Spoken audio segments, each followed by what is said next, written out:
IAS और IPS officers को powers और डेली रूटीन में सपोर्ट करने के लिए स्टाफ इसलिए मिलता है ताकि वो बिना टाइम गवाए पूरा टाइम अपनी ड्यूटी को निभाने के लिए इन्वेस्ट करें। बट देखो, कुछ आईएएस ऑफिसर्स इन सुविधाओं को ना प्रिविलेज के तौर पे लेते हैं। ये उनका एलीट जो माइंडसेट है ना, उसे दर्शाता है, जो ब्रिटिश ईरा में ऑफिसर्स का हुआ करता था।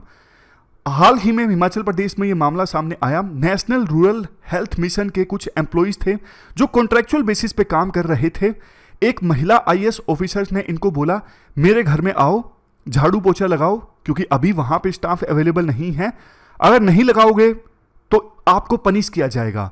अब देखो, हर एक एम्प्लॉय की ना डिग्निटी होती है, नौकरी की जरूरत है, लेकिन ऐसा नहीं कि नौकरी करने के लिए वो अपना जमीर बेच देगा। इन्होंने इनकार कर दिया तो इन तीनों को ना नौकरी से निकाल दिया गया। क्या एथिकल इश्यूज हैं?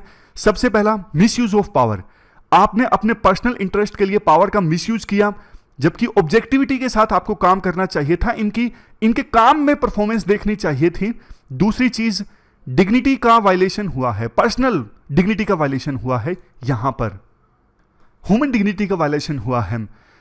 नेक्स्ट देखो, आईएएस ऑफिसर ना एक लीडर की तरह होता है। लीडर एग्जाम्पल सेट करता है कि मैं क्या कर रहा हूं या फिर कर रही हूं, उसको समाज फॉलो करता है। बट आप इस प्रकार का एग्जाम्पल सेट करते हो, फिर जनता में यही संकेत जाता है कि इसलिए आईएएस ऑफिसर की जॉब पानी चाहिए, क्योंकि इतने सारे लोग मिलते हैं हेल्प करने के लिए, इतना बड़ा घर मिलता है।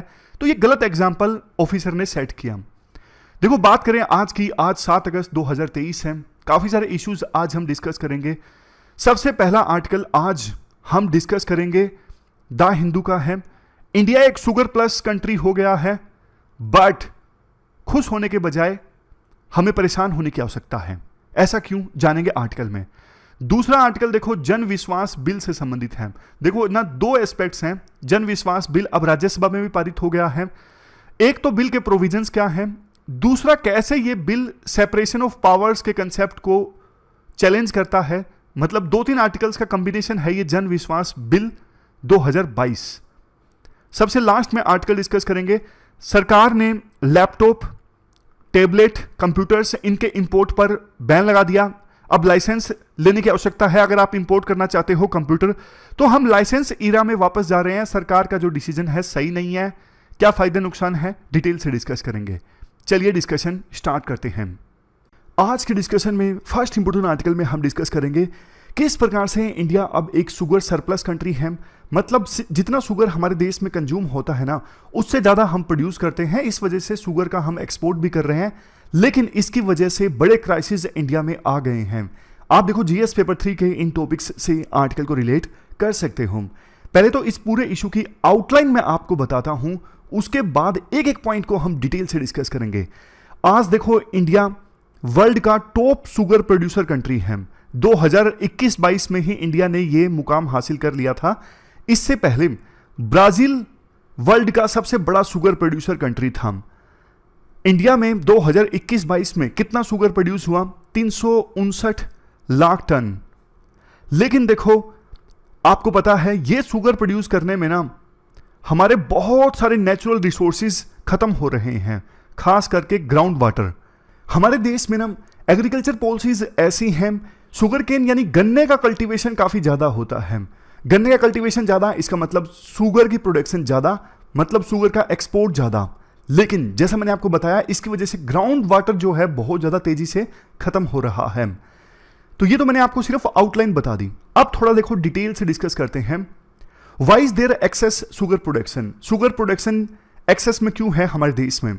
देखो, वैसे तो हमारा देश जो है ना वर्ल्ड का लार्जेस्ट शुगर कंज्यूमर कंट्री है। सबसे ज्यादा मीठे के शौकीन लोग हमारे देश में ही हैं, और वैसे भी हमारे देश में पॉपुलेशन ज्यादा है। इस वजह से मीठे का यानी शुगर का सबसे ज्यादा कंजप्शन इंडिया में होता है। तो कंजप्शन ज्यादा, उस डिमांड की पूर्ति करने के लिए जाहिर तौर पे प्रोडक्शन ज्यादा ही होगा। लेकिन देखो, एक रीजन है ये सिर्फ, दूसरा रीजन ये है एग्रीकल्चर पॉलिसीज ऐसी हैं कि किसान अगर गन्ना उगाते हैं ना, तो उनको ये फायदे का सौदा लगता है। गन्ने का प्राइस जो एफआरपी है ना, जैसे राइस और वीट के लिए तो सरकार एमएसपी डिक्लेयर करती है, डायरेक्टली सरकार किसानों से प्रोक्योर करती है फूड कॉर्पोरेशन ऑफ इंडिया के through wheat and rice. But sugar cane को सरकार किसानों से डायरेक्टली प्रोक्योर नहीं करती। किसान अपना गन्ना दे के आते हैं शुगर मिल वालों को, और सरकार ना प्राइस अनाउंस कर देती है किसानों के लिए कि आप शुगर मिल वालों को अपना गन्ना बेचोगे इस रेट पर। उस रेट को कहते हैं फेयर एंड रिनमरेटिव प्राइस। फर्क इतना है, जैसे व्हीट एंड राइस के लिए एमएसपी है, उसी प्रकार से गन्ने के लिए एफआरपी है।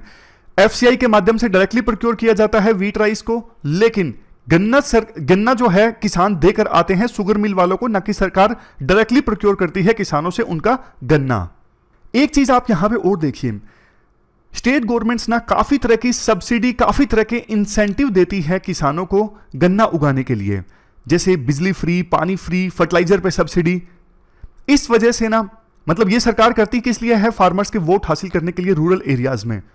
बट इस वजह से ना पैटर्न जो है, क्रॉप पैटर्न ना शुगर केन के पक्ष में ज्यादा इंक्लाइंड हो गया है। यानी किसानों को लगता है कि बाकी फसलों में फायदा नहीं है यार, फायदा है तो गन्ना उगाने में है, इसे ही उगाते हैं।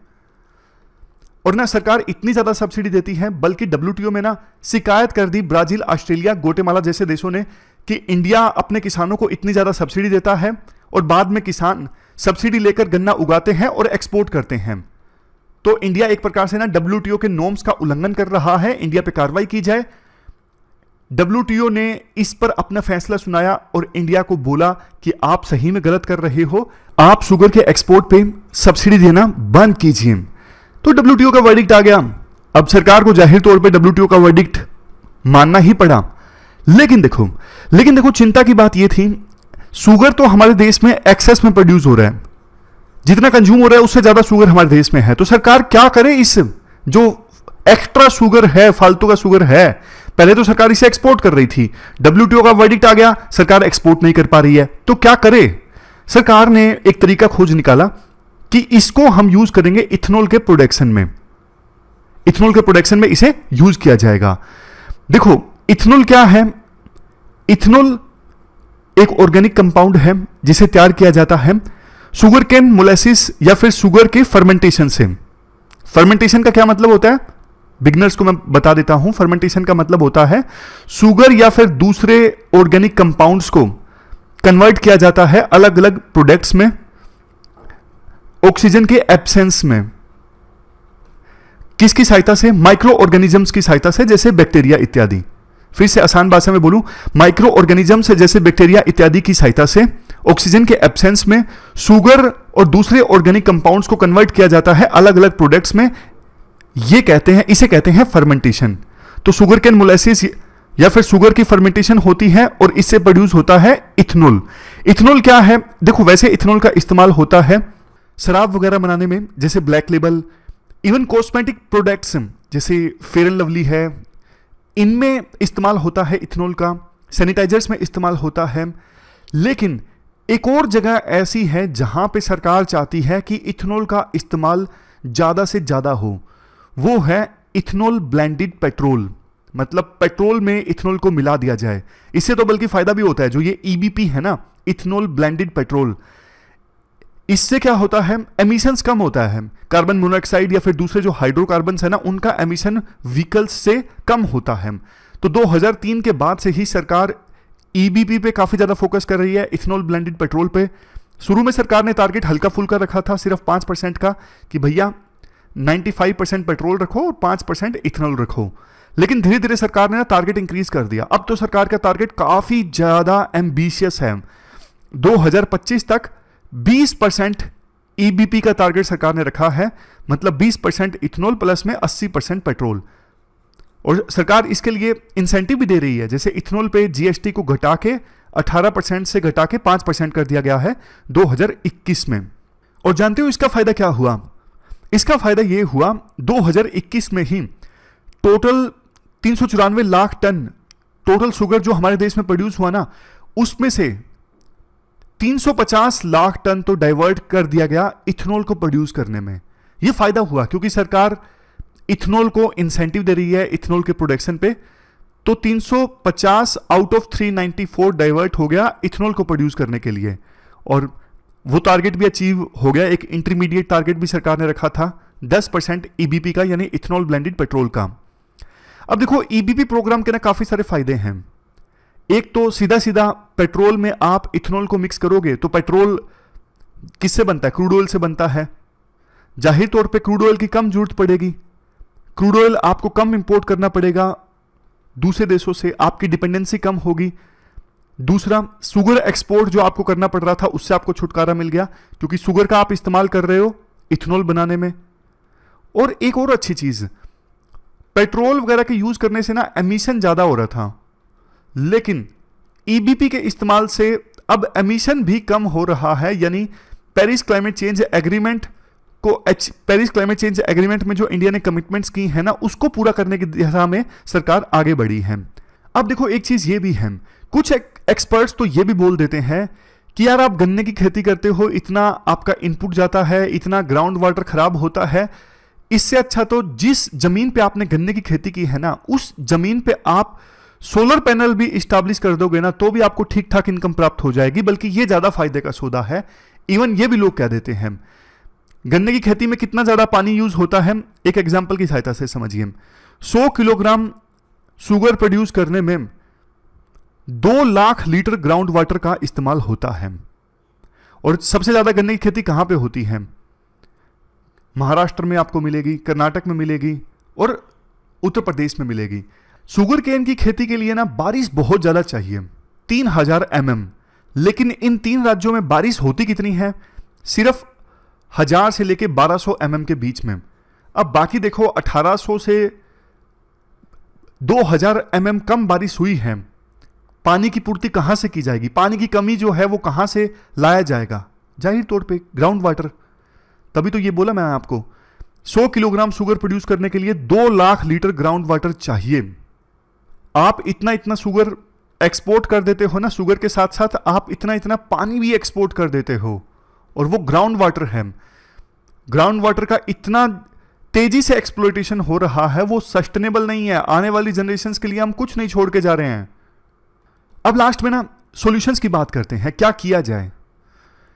देखो एक्सपोर्ट तो होना चाहिए, एक्सपोर्ट होना चाहिए, लेकिन इस कीमत पे नहीं कि आप ग्राउंड वाटर को बुरी तरह से एक्सप्लॉइट कर रहे हो। एक्सपोर्ट शुगर का नहीं तो दूसरी जो फसलें हैं उनका होना चाहिए, दूसरी फसलों से मिलने वाले जो प्रोडक्ट्स हैं उनका होना चाहिए।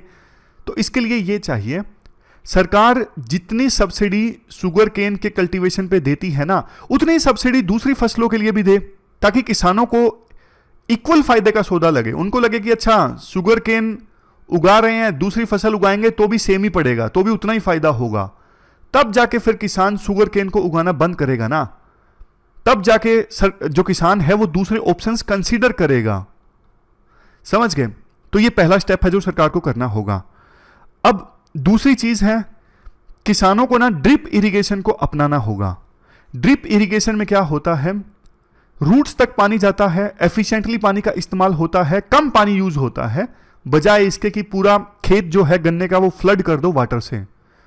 कई सारे राज्यों में तो ना मैंडेटरी बना दिया गया है ड्रिप इरिगेशन का इस्तेमाल, बट अभी भी इसका एडोप्शन काफी ज्यादा कम है। तो ड्रिप इरिगेशन को और ज्यादा बेहतर ढंग से सरकार प्रमोट करे।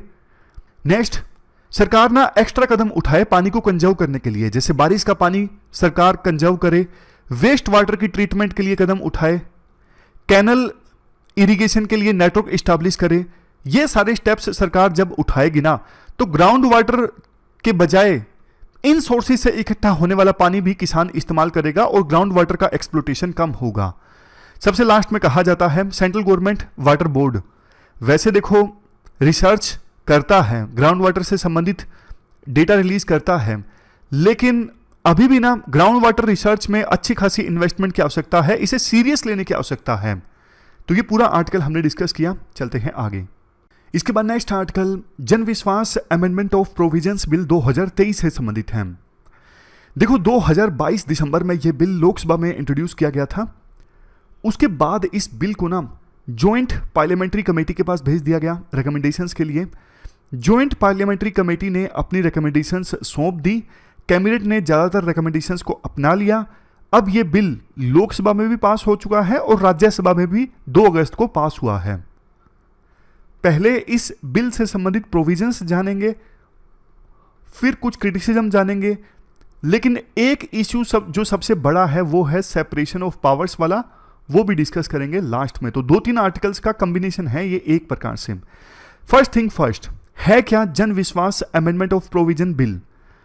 ये जो बिल है ना, अलग अलग सेक्टर्स में, जैसे एग्रीकल्चर सेक्टर में, इन्वायरमेंटल सेक्टर में, मीडिया एंड पब्लिकेशन, ये सारे जो अलग अलग सेक्टर्स है ना, इन अलग अलग सेक्टर्स में जो अलग अलग 42 लॉज है ना, उनको अमेंड करता है ये जन विश्वास अमेंडमेंट ऑफ प्रोविजन बिल 2022। देखो, आपने ये चीज नोटिस भी की होगी कि कई बार ना हमारे देश में कानून ऐसे हैं, हर छोटी छोटी चीज के लिए ना सजा का प्रावधान कर रखा है, हर छोटी से छोटी चीज के लिए। जैसे एग्जाम्पल के तौर पर महेश ने रमेश का कोई पर्सनल इंफॉर्मेशन लीक कर दिया, पब्लिक को बता दिया, तो इसके लिए 3 साल की सजा। ये सिर्फ एग्जाम्पल है, टेक्निकली इनकरेक्ट हो सकता है, लेकिन एग्जाम्पल दे रहा हूं कि हर छोटी छोटी चीज के लिए काफी सालों की सजा का प्रावधान है। महेश ने रमेश को खत लिखा और बीच में किसी ने खत ओपन कर लिया, लेटर ओपन कर लिया, उसके लिए सजा। तो ऐसे ना अलग अलग 42 लॉज हैं जिसमें छोटी छोटी चीजों के लिए सजा का प्रावधान था। सरकार ने क्या किया, ये सजा का प्रावधान हटा दिया और ना पेनल्टी का प्रावधान कर दिया, पेनल्टी इंक्रीज कर दी कि फाइन लगा दो यार, पैसा ले लो, सजा मत दो। इसका फायदा ये होगा, ease of doing business improve होगा।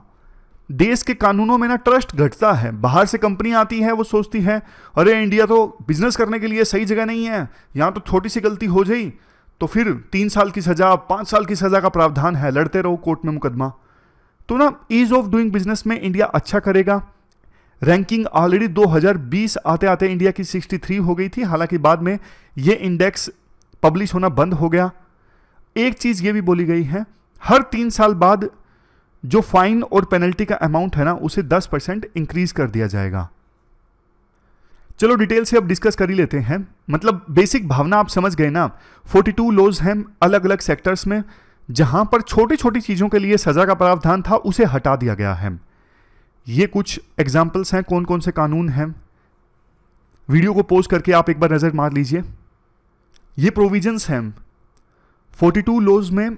180 ऑफेंसेस हैं, इन्वायरमेंट से संबंधित, एग्रीकल्चर से संबंधित, मीडिया, इंडस्ट्री, ट्रेड, पब्लिकेशन से संबंधित, जिनमें पहले सजा का प्रावधान था, जेल में बंद करने का प्रावधान था, उसे या तो पूरी तरह से हटा दिया गया है या फिर उसे मॉनिटरी फाइन से रिप्लेस कर दिया गया है। और पीरियोडिक रिवीजन होगा, हर 3 साल बाद 10% फाइन या पेनल्टी का जो अमाउंट है वो इंक्रीज कर दिया जाएगा। ग्रेवेंस रेड्रेसल मैकेनिज्म होगा। और फाइन कौन लगाएगा? देखो, कायदे से फाइन लगाना चाहिए जुडिशरी को, क्योंकि सरकार अपने ही डोमेन में खुद प्रोसिक्यूशन, इन्वेस्टिगेशन, सारे काम सरकार ही नहीं कर सकती। तो कायदे से जुडिशरी को फाइन लगाना था। बट एक जो क्रिटिसिज्म है इस बिल का वो ये है, central government adjudicating officer appoint करेगी पेनल्टी का अमाउंट तय करने के लिए।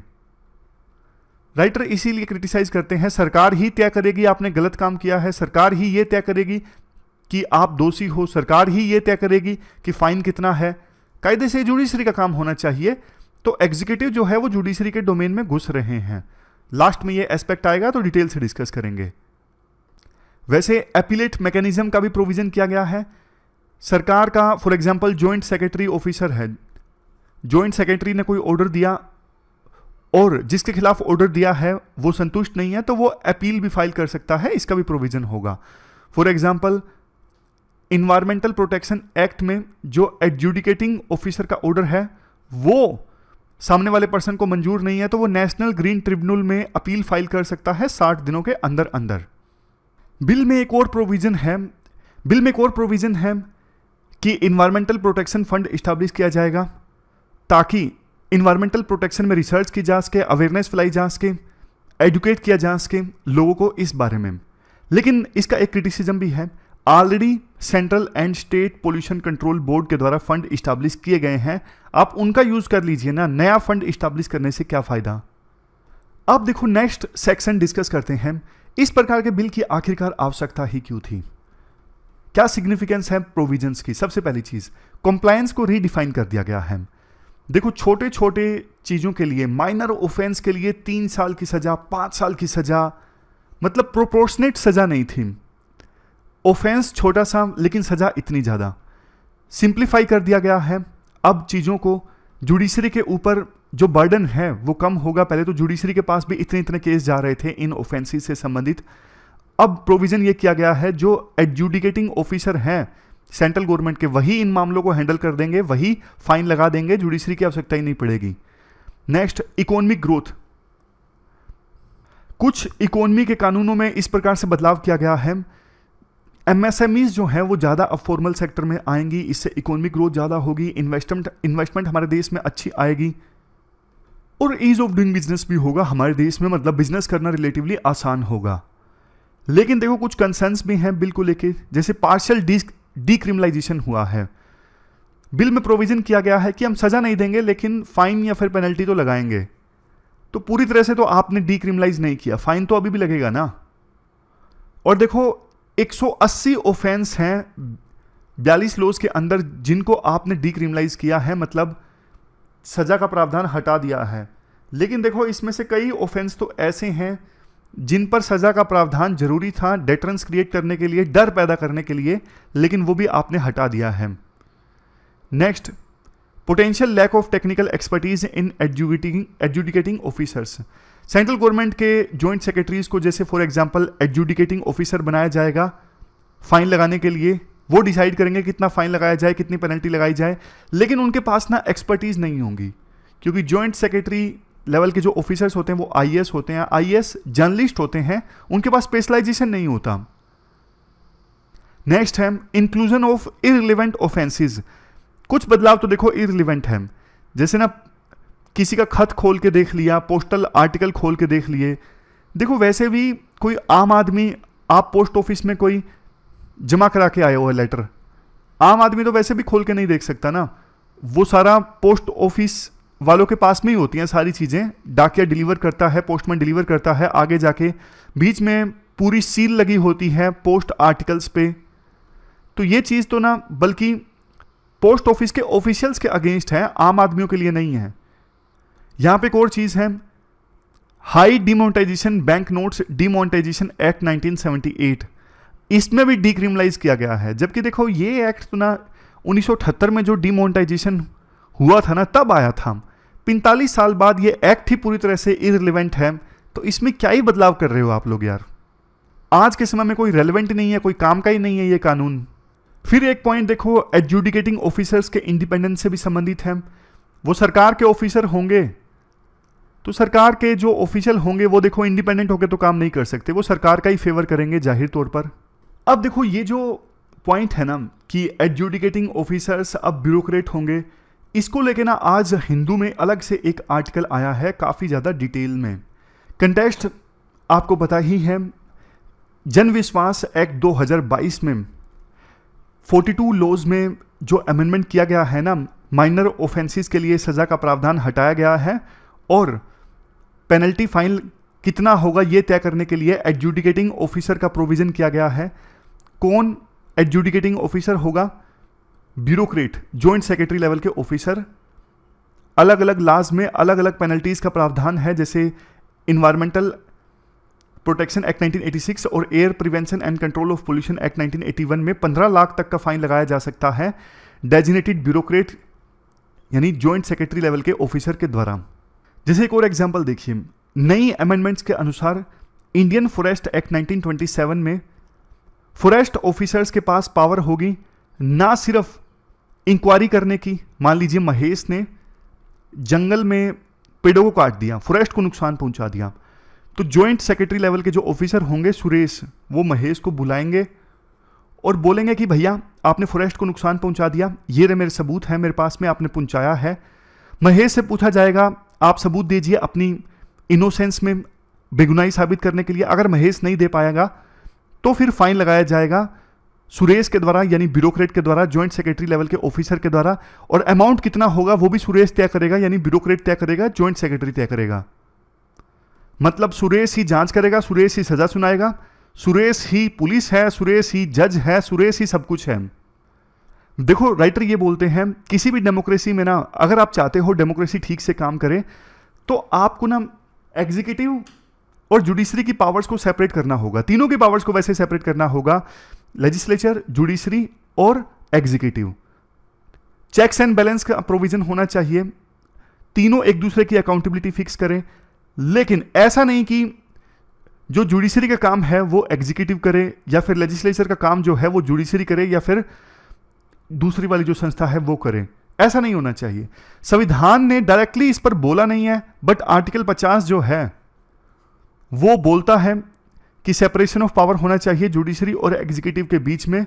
इसे हमें अचीव करना है, मतलब डीपीएसपी में इसका प्रोविजन किया गया है। 1970 तक तो देखो इसे अचीव किया भी नहीं जा सका था, और क्रिमिनल मजिस्ट्रेसी एग्जीक्यूटिव का पार्ट हुआ करता था। बट 1970s में अलग अलग राज्यों ने कानून बनाया और जुडिशरी और एग्जीक्यूटिव की पावर को अलग अलग कर दिया। इसके बाद राइटर एक इंपॉर्टेंट बात बोलते हैं। देखो 1970s में जो क्रिमिनल केसेस थे ना, उनको सरकार के कंट्रोल से अलग करने के बाद, मतलब टोटल ये पावर फिर जुडिशरी के पास आ गई थी क्रिमिनल केसेस वाली, सरकार का इसमें किसी प्रकार का कंट्रोल नहीं था। उसके बाद ना सरकार ने 3 रूट्स को अपनाया है जुडिशरी की पावर को छीनने के लिए। सबसे पहला, अलग अलग मिनिस्ट्रीज ने ना जुडिशियल ट्रिब्यूनल का निर्माण किया है, अलग अलग जुडिशियल फंक्शंस को परफॉर्म करने के लिए। जैसे देखो इनकम टैक्स से संबंधित ट्रिब्यूनल है, इन्वायरमेंट से संबंधित ट्रिब्यूनल है। इस प्रकार से अलग अलग मिनिस्ट्रीज ने अलग अलग ट्रिब्यूनल का निर्माण किया है, और ज़्यादातर केसेस में ट्रिब्यूनल में ना ब्यूरोक्रेट्स को टेक्निकल मेंबर के तौर पे अपॉइंट किया जाता है। तो इसमें सरकार का कंट्रोल हो गया ना इनडायरेक्टली, मेंबर्स अपॉइंट किया गया है ब्यूरोक्रेट्स को, तो पावर सरकार के पास आ गई। ये पहला रूट है। अब दूसरा रूट देखिए, सरकार ने ना अलग अलग सेक्टर को रेगुलेट करने के लिए SEBI, competition commission of India जैसे रेगुलेटर्स का निर्माण किया है। अब आप देखोगे ज़्यादातर समय इन रेगुलेटर्स के जो हेड होते हैं ना, कौन होते हैं? ब्यूरोक्रेट्स होते हैं। अब है तीसरा रूट जिसके थ्रू सरकार ने जुडिशरी की पावर छीनने का काम किया है। कई सारे कानून ऐसे हैं जिसमें एडजुडिकेटरी ऑफिसर्स को बड़ा रोल दे दिया गया है, जुडिशरी का रोल दे दिया गया है। जैसे देखो prevention of money laundering act 2002 में, इंफॉर्मेशन टेक्नोलॉजी एक्ट 2001 में, food safety and standard act 2006 में। ये जो एडजुडिकेटरी ऑफिसर्स होते हैं ना, ये ज़्यादातर समय ब्यूरोक्रेट्स ही होते हैं। जैसे prevention of money laundering act में इवन ये ऑफिसर आरोपी की प्रॉपर्टीज को अटैच करने का ऑर्डर पास कर देते हैं, या फिर बिजनेस के ऊपर पेनल्टीज लगाने का ऑर्डर पास कर देते हैं, जबकि कायदे से ये काम जुडिशरी का होना चाहिए, ना कि ऑफिसर्स का। लास्ट में राइटर वही बात फिर से दोहराते हैं। देखो सरकार अपने ही केस में जज का कैसे काम कर सकती है? सरकार के ऑफिसर ही तो फैक्ट्स फाइंड करेंगे कि आरोपी ने फॉर एग्जांपल फॉरेस्ट को नुकसान पहुंचाया है या नहीं पहुंचाया है। तो सरकार ही इस केस में जज, सरकार ही एग्जीक्यूटिव, सरकार ही पुलिस, ऐसा कैसे हो सकता है? ये तो नेचुरल लॉ के अगेंस्ट हो जाएगा ना। तो कुल मिला के सरकार को जुडिशियल पावर नहीं छीननी चाहिए। अगर जुडिशरी के ऊपर केसेस को कम करना है तो कोई और तरीका आप खोजिए, लेकिन अपने हाथों में पावर लेना ये सेपरेशन ऑफ पावर्स के अगेंस्ट है। तो इस प्रकार से हमने ये 2-3 आर्टिकल्स कंबाइन करके डिस्कस किए। चलते हैं आगे। इसके बाद नेक्स्ट आर्टिकल देखो इकोनॉमिक टाइम्स का है। पिछले हफ्ते ना सरकार ने एक ऑर्डर जारी किया कि विदेशों से अब आपको लैपटॉप, कंप्यूटर, टैबलेट ये सब इंपोर्ट करना है ना, तो इसके लिए आपको लाइसेंस लेना पड़ेगा। Directorate general of foreign trade से आपको लाइसेंस लेना पड़ेगा। सरकार कहती है कि हम लाइसेंस जल्दी से दे देंगे, अगर राइटफुल काज है तो इसमें देर नहीं लगाएंगे हम।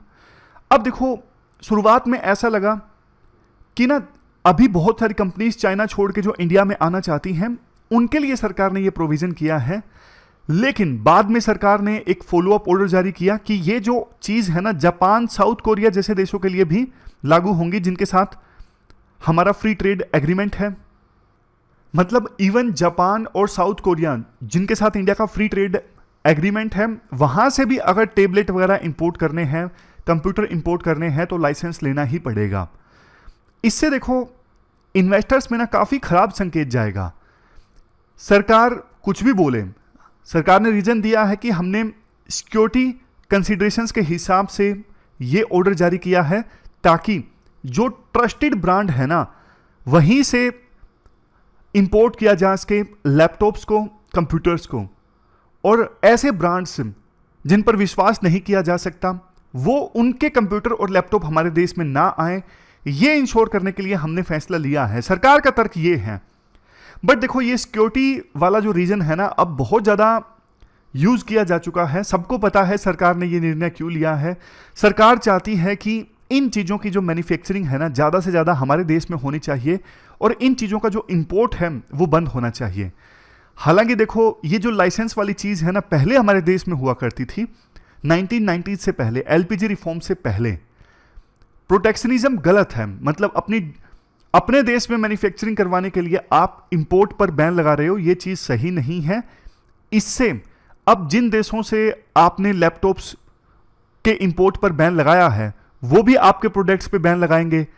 तो इन्वेस्टर्स को ये लगता है कि यार इंडिया में इन्वेस्ट करने का फ़ायदा नहीं है क्योंकि इंडिया के जो ट्रेड रिलेशंस हैं दूसरे देशों के ख़राब हैं। इंडिया में मैन्युफैक्चर हो भी गई चीज़ तो इंडिया एक्सपोर्ट नहीं कर पाएगा। क्यों नहीं कर पाएगा? क्योंकि इंडिया खुद ही दूसरे देशों से इंपोर्ट पर बैन लगा रहा है, तो वो देश थोड़े ना इंडिया को अलाउ करेंगे कि आप हमारे देश में चीज़ भेज दीजिए। समझ गए? जब कोई देश की इकोनॉमी ओपन होती है ना तब उसमें इन्वेस्टर्स आते हैं, उनको पता है ये देश ओपन पॉलिसीज रखता है, यहां पे कोई चीज़ मैन्युफैक्चर भी करेंगे तो दूसरे देशों में भेजना आसान है क्योंकि देशों के दूसरे देशों के साथ इस देश के ट्रेड रिलेशंस अच्छे हैं। बट अब इंडिया उस कैटेगरी में नहीं आएगा। हालांकि एक डिसीजन से सब कुछ तय नहीं होता, बट इंडिया का डिसीजन सही नहीं है। राइटर बोलते हैं वैसे देखो इंडिया ने बहुत अच्छा काम किया है इंडिया में मैन्युफैक्चरिंग को प्रमोट करने के लिए। जैसे देखो अच्छा सा डिजिटल इंफ्रास्ट्रक्चर हमारे देश में बिल्ड हुआ है, फिजिकल इंफ्रास्ट्रक्चर अच्छा बिल्ड हुआ है जिससे फॉरेन इन्वेस्टर्स जो हैं वो अट्रैक्ट हो सके। Tax rates, corporate tax rate काफ़ी कम हो गए हैं, कॉम्पिटिटिव है। लॉजिस्टिक कॉस्ट काफ़ी कम हो गई है हमारे देश में, यानी एक स्थान से दूसरे स्थान पर सामान भेजना सस्ता हो गया है। और अलग अलग एरियाज में मैन्युफैक्चरिंग को बूस्ट करने के लिए इंसेंटिव दिए जाते हैं। पीएलआई स्कीम्स हैं, प्रोडक्शन लिंक्ड इंसेंटिव स्कीम्स हैं, फॉर एग्जांपल इलेक्ट्रॉनिक सेक्टर के लिए। इसके अलावा हमारे देश में इतनी बड़ी मार्केट है, इतनी ज़्यादा पॉपुलेशन है, यही चीज़ें तो इन्वेस्टर्स को अट्रैक्ट करती हैं। तो हमारे देश में ना सब कुछ है, चीज़ें बदल रही थी धीरे धीरे, बट एकदम से सरकार को ना जल्दबाजी नहीं करनी चाहिए। अब ऐसा लगता है जैसे सरकार ना, जैसे देश जब आज़ाद हुआ था ना तो सरकार क्या करती थी, सरकार ने इंपोर्ट पे बैन लगाया हुआ था। जब देश आज़ाद हुआ था सरकार की कोशिश यही थी कि आप हर चीज़ के लिए ना इनवर्ड देखो, इंपोर्ट को सब्स्टिट्यूट करो। इंपोर्ट हमें नहीं करना है क्योंकि इंडिया को नई नई आज़ादी मिली थी, इंडिया को डर था किसी दूसरे देश के ऊपर निर्भर नहीं होना है, तो जो चीज़ चाहिए खुद से प्रोड्यूस करो। तो ना इंडिया शायद उसी ओर ज़्यादा जा रहा है। इन्वेस्टर्स को यह संकेत जा रहा है कि इंडिया एक इनवर्ड लुकिंग कंट्री है। इंडिया दूसरे देशों के साथ ट्रेड रिलेशंस नहीं चाहता है, सब कुछ खुद से ही प्रोड्यूस करना चाहता है। इंडिया देखो आज की सिचुएशन में अपनी इस प्रकार की इमेज अफोर्ड नहीं कर सकता, तो सरकार को अपना ये डिसीजन फिर से रिव्यू करना चाहिए। तो ये पूरा आर्टिकल हमने डिस्कस किया, चलते हैं आगे। इसके बाद आज की एथिकल टर्म है एक्सेप्टेंस। एक्सेप्टेंस का मतलब ये है कि किसी की भी लाइफ में, मान लीजिए महेश अपनी लाइफ में हर प्रकार की परिस्थितियों को एक्सेप्ट करता है, चाहे देखो खुशी है, दुख है, किसी भी प्रकार की कोई भी परिस्थिति है, महेश सबको एक्सेप्ट करता है। तो मान लीजिए महेश में एक्सेप्टेंस की वैल्यू है। जैसे देखो यहाँ पे बुद्धा की मिडल पाथ की थ्योरी का एग्जांपल आप दे सकते हो। बुद्धा की मिडल पाथ की थ्योरी यही कहती है कि आप रियलिटी को एक्सेप्ट करो, रियलिटी को एक्सेप्ट करो, और अच्छे फेस में बुरे फेस में दोनों फेस में ना एक्सट्रीम्स को अवॉइड करो। एक्सट्रीम्स को अवॉइड करना मतलब देखो कोई इंसान है हेडोनिस्ट है, हेडोनिस्ट मतलब सारा टाइम ही प्लेजर के पीछे भागता है, ये भी गलत है। दूसरी तरफ सन्यासी हो जाना भी गलत है, बिल्कुल ही सन्यासी हो जाना वो भी गलत है। आप मिडिल पाथ अपनाओ, ना तो एक्सट्रीम हैप्पीनेस, एक्सट्रीम प्लेजर के पीछे भागो, और ना ऐसा भी नहीं कि आपको प्लेजर चाहिए ही नहीं, बिल्कुल मैं तो साधु संत हूं, बीच में रहो आप।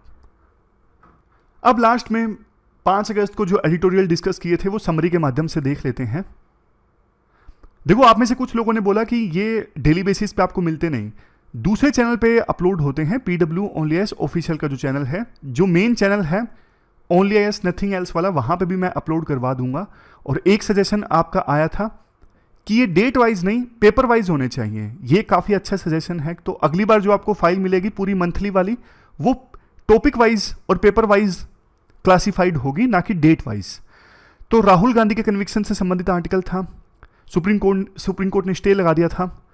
तो हमने शुरुआत में डिस्कस किया था कि किस प्रकार से किसी MP या MLA की मेंबरशिप जा सकती है। एक तो डिस्क्वालिफिकेशन संबंधित प्रोविजंस हैं आर्टिकल 102(1) और 191(1) में।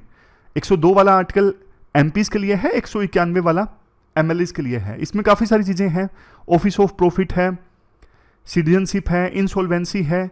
इनके कारण किसी MP या MLA को डिस्क्वालीफाई किया जा सकता है मेंबरशिप से। इसके अलावा 10th शेड्यूल में कोई MLA या फिर MP जिस पार्टी से चुना गया है उससे इस्तीफा दे देता है, तब उसकी मेंबरशिप जा सकती है। इसके अलावा the representation of people act 1951, इसमें बोला गया है अगर किसी MP या MLA को 2 या 2 से अधिक साल की सजा हो जाती है तो तुरंत उसकी जो मेंबरशिप है वो चली जाएगी, तुरंत की तुरंत। लिली थॉमस केस में तो राहुल गांधी को डिफेमेशन केस में सजा सुनाई गई थी 2 साल की। उन्होंने बोला था कि सारे मोदी चोर हैं, इस प्रकार से उन्होंने बोला था कर्नाटक की एक इलेक्शन रैली में। तो उनको 2 साल की सजा हुई और रिप्रेजेंटेशन ऑफ पीपल एक्ट वाला प्रोविजन ट्रिगर हो गया, एप्लीकेबल हो गया, तो उनकी सदस्यता चली गई। और बाद में उन्होंने अपील फाइल की, सेशन कोर्ट में रिजेक्ट हो गई, हाई कोर्ट में फाइल की, रिजेक्ट हो गई, फिर सुप्रीम कोर्ट में की। सुप्रीम कोर्ट ने उनके कन्विक्शन पर स्टे लगा दिया और बोला कि मैक्सिमम सजा है, इतनी नहीं होनी चाहिए। GST वाला आर्टिकल हमने डिस्कस किया। राइटर कहते हैं कि GST बहुत ज़्यादा लगा दिया, अब सरकार रिव्यू के लिए GST काउंसिल फिर से इकट्ठा हुई। गलत है, मतलब इतना जल्दी आप रिव्यू करने के लिए फिर से हो गए, ये इन्वेस्टर्स को गलत संकेत जाता है कि सरकार अपनी पॉलिसीज को लेकर स्टेबल नहीं है। और जो आपने लगाया है GST 28%, वो उस पर्सन पे लगाया है जो खेलेगा, फॉर एग्जांपल कैसीनो में जाएगा, हॉर्स रेसिंग में ट्राई करेगा। पहले सिर्फ प्लेटफॉर्म फीस पे 18% GST लगता था, बट अब प्लेयर पे भी 28% GST लगेगा। तो एक प्रकार से सनराइज इंडस्ट्री को किल करने के समान है। GST काउंसिल कह रही है कि 6 महीने बाद हम फिर से रिव्यू करेंगे। तो इसका मतलब आपने सोच समझ के फैसला नहीं लिया है।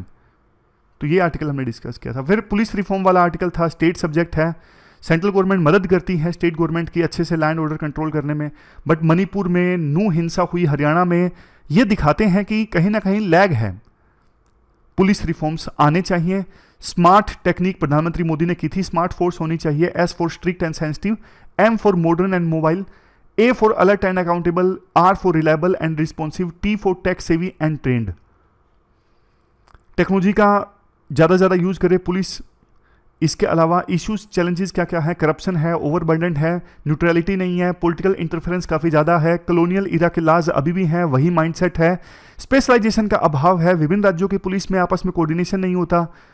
पाथ क्या होना चाहिए? न्यूट्रल होनी चाहिए, पावर होनी चाहिए पुलिस के पास अपने हिसाब से एक्ट कर सके। इसके अलावा जो कॉलोनियल इरा के कानून हैं उनको फिर से रिव्यू करो, मॉब को अच्छे से मैनेज कर सको, ट्रेनिंग दी जाए, फ्यूचरिस्टिक थीम के आधार पे पुलिसिंग होनी चाहिए। अब तो आपको पता है टेक्नोलॉजी कैसे आ रही है। इसके अलावा पुलिस में जो पुलिसमैन है उनका सिलेक्शन सोच समझ के किया जाए। लास्ट में हमने हिरोशिमा नागासाकी वाला आर्टिकल डिस्कस किया था, जिसमें बताया गया था कि 78 ईयर्स तक तो टैबू रहा है न्यूक्लियर वेपन्स के यूज़ में, बट अब जाके पुतिन ने धमकी दी थी। अच्छी बात यह है USA ने नहीं दी। तो न्यूक्लियर थ्रेट जो है वो देखो ऐसी चीज़ है, एकदम से कोई भी दो देशों के बीच में युद्ध होते हैं ना, अगर किसी भी देश के पास में न्यूक्लियर वेपन्स है ना, अगर वो हारेगा, कुछ भी होगा, तो उसके इस्तेमाल की संभावना बढ़ जाती है।